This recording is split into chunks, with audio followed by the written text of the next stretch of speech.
Mas então, Juliana, qual o exemplo mais impactante que você conhece de arquitetura sensorial?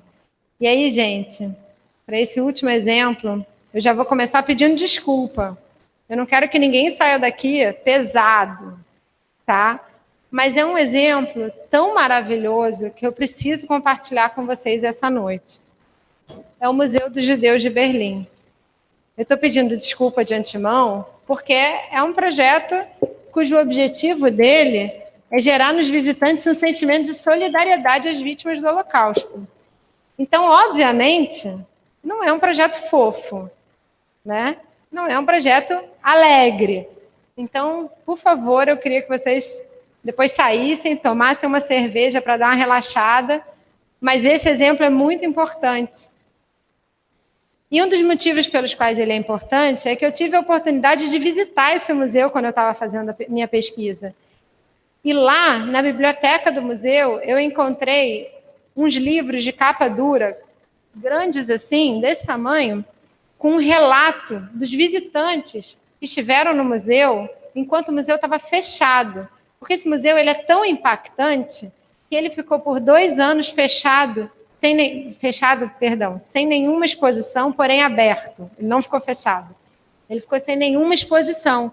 A arquitetura do Daniel Libeskind era a grande exposição. Eles não sabiam como fazer uma exposição lá dentro. E eu tive acesso a esses relatos e eu vou convidar esses visitantes a me ajudarem e suportarem o meu discurso hoje aqui, apesar de eu não conhecer nenhum deles. Ixi, problemas de fonte. Uma construção expressiva e impressionante. Todos os visitantes saem daqui com arrepios pelo corpo, mesmo o prédio estando vazio ainda. Uma poderosa e esmagadora experiência. O simbolismo é agudo, um apelo sensorial quase forte demais para aguentar. Uma construção impressionante que estimula tanto os olhos quanto os sentidos e sentimentos. Arquitetura que evoca sentimentos.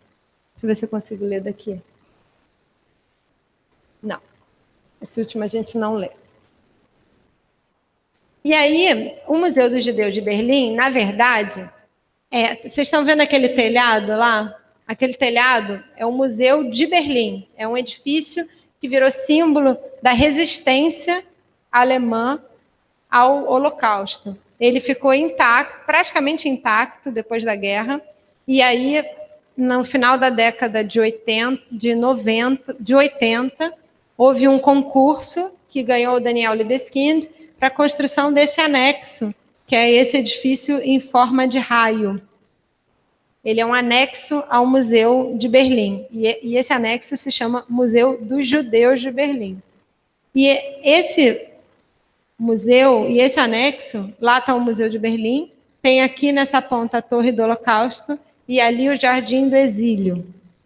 Eu vou explicar um pouquinho para vocês sobre cada um desses. O Jardim do Exílio é o único ponto a céu aberto desse anexo. Você só entra no Museu dos Judeus de Berlim pelo subsolo do Museu de Berlim. Então, é como se você precisasse mergulhar na história de Berlim para conseguir entender a história dos judeus de Berlim. E esse primeiro andar, que é o que eu vou... Esse primeiro subsolo, que é o que eu vou falar para vocês hoje, que eu vou contar para vocês hoje, ele por si só já vale a visita. Só esse andar ele já vale a visita. Porque os truques projetuais, os recursos projetuais do Libeskind são sensacionais nesse museu. Ele tem 3 eixos, esse subsolo. Vocês estão vendo aqui o desenho em forma de raio dos outros andares. E esses 3 eixos em azul são o eixo da continuidade, que começa no Museu de Berlim e termina na escada que leva aos outros andares do edifício. O eixo do Holocausto, que termina na Torre do Holocausto, e o eixo do Exílio, que termina no Jardim do Exílio. E é mais ou menos essa sensação que você tem quando você está no cruzamento dos eixos. Você tem essas quinas de parede super afiadas apontando para você. Para um lado você vê a luz do dia, para o outro lado você vê uma porta preta. Então, seguindo a luz do dia primeiro, a gente chega nessa porta, nessa saída, que é para o Jardim do Exílio. Esse jardim, como eu já havia dito, ele é o único lugar a céu aberto do museu. Só que o Daniel Libeskind fez o seguinte, ele inclinou o piso desse jardim. Então, ele tem uma inclinação aqui, como vocês podem ver, ele tem essa inclinação, e ele tem 49 torres de concreto perpendiculares a esse piso. E o piso dele é completamente irregular, que é para você prestar atenção quando você está caminhando entre as 49 colunas de concreto. Além disso, acima das nossas cabeças e no topo dessas colunas, tem árvores. Então, é como se a gente estivesse na raiz das árvores. O que acontece com essa inclinação das colunas e do piso é que, na realidade, a gente sente que a linha do horizonte inclinou. Então, algumas pessoas relatam que se sentem mal, se sentem enjoados lá, porque é uma bagunça sensorial. Vocês conseguem entender? O que os olhos estão vendo não é o que o corpo está sentindo. Então, com isso, você cria um certo embaralhamento, uma certa confusão. E era isso que ele queria. Ele queria dizer que, apesar de o exílio ser uma saída, essa saída não era fácil. Essa saída era um caminho, mas ele é um caminho difícil também. Nunca pensei que a arquitetura pudesse mostrar o sentimento da história dos meus avós. Eu senti uma sensação, sua sensação ao chegarem no porto de Buenos Aires, escapando de Hitler, sem nenhum conhecimento da língua ou cultura do país que os recebia. Para mim é ótimo poder voltar à Alemanha e ver que a história deles não foi esquecida e que eu posso seguir minhas raízes até aqui. Também o sentimento de pertencimento às plantas vivas no topo do Jardim de Pedras, como se eu fosse as raízes que eles plantaram no exterior. Parabéns por esse lugar tão especial, para pensar em quem somos. Não imaginei que um edifício pudesse fazer isso. Muito obrigada. E aí, seguindo, ele também, no eixo do Holocausto, o que ele faz?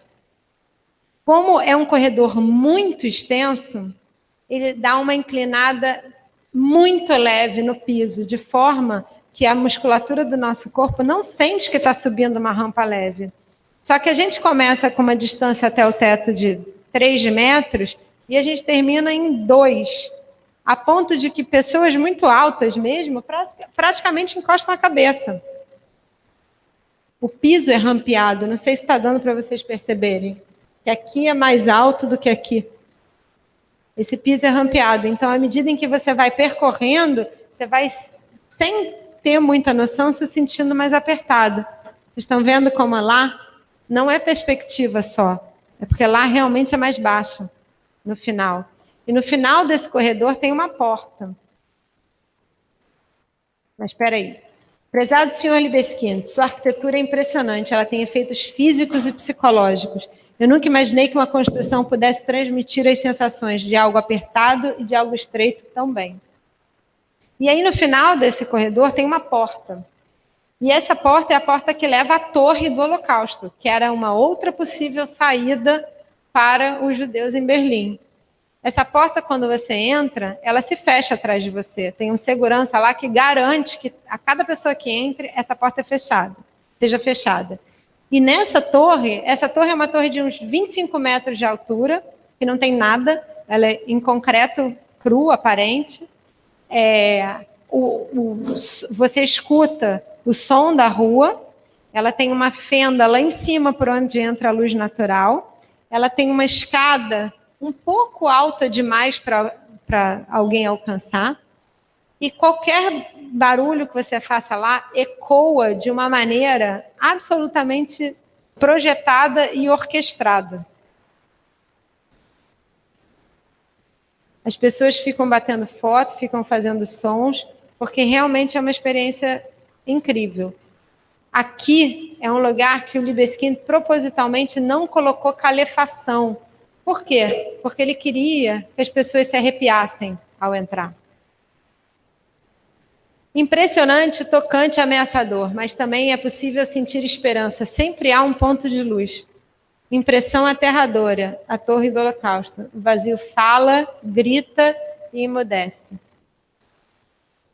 E aí, por fim, o eixo da continuidade, que é esse eixo que leva as pessoas à escada, que ele termina na escada que leva aos demais andares do museu, onde acontecem as exposições temporárias.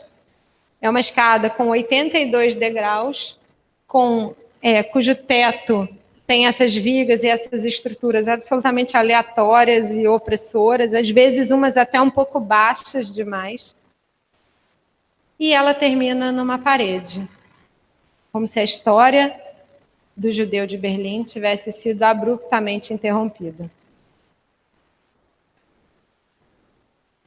Um espaço poderoso para contemplação e pesar, na esperança de que uma força como a da retrospecção motive o fim do preconceito e terror e um movimento concreto em direção ao pensamento, companheirismo e humanidade. Então, Peter Zumthor fala: arquitetura com qualidade para mim é quando uma construção consegue me tocar. Como as pessoas projetam coisas que me tocam, uma palavra para isso é a atmosfera. Eu entro em uma construção, vejo uma sala e na fração de um segundo tenho esse sentimento por ela. Somente palavras não podem descrever como me sinto hoje. Libeskind é um gênio. Obrigada por essa experiência. O museu é uma demonstração impressionante do efeito espiritual e emocional que a arquitetura pode exercer numa pessoa. Os efeitos físicos e emocionais são esmagadores. Que obra de arte, lembrança e homenagem. Muito impressionante. Arquitetura que se sente no corpo. Simplesmente incrível, eu pude senti-lo. Obrigada. Obrigada a vocês por me receberem aqui.